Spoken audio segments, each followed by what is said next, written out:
আসসালামু আলাইকুম সবাইকে, আশা করি সবাই ভালো আছেন। চলে এলাম অনেকদিন পর আবার একটা ছোট্ট ব্লগ নিয়ে। আজকে মূলত আপনাদের সামনে গ্রাম্য পরিবেশের কিছু ছোট্ট ছোট্ট মুহূর্ত শেয়ার করতে যাচ্ছি।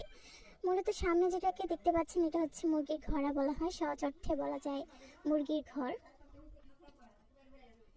তো এটা হচ্ছে মুরগির ঘর। এখানে মুরগি, হাঁস মুরগি সবই থাকে। এখন নেই, সকাল হয়েছে, সবাই বাইরে চলে গেছে। তো এখানে একটি মুরগি কোচ অবস্থায় আছে। তো এটা হয়তো বেবি, হয়তো কয়েকদিন পর হতেও পারে। তো দোয়া করবেন সবাই যেন হয়, মাশাআল্লাহ বলতে ভুলবেন না।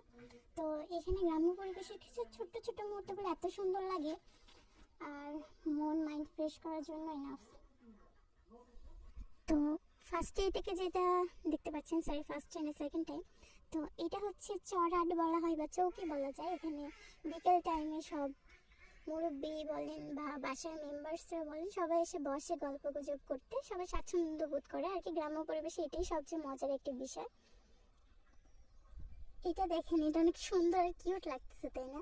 তো একটু আগে যেটা বললাম, এটার নাম আসলে চৌকি না, এটা আসলে চড়াট বলা হয়, বসার মানে প্লেস। আর চৌকি বলা হয় খাটকে।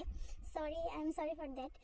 তো গ্রাম্য পরিবেশ কার কার ভালো লাগে অবশ্যই কমেন্টে জানাবেন। আসসালামু আলাইকুম সবাইকে।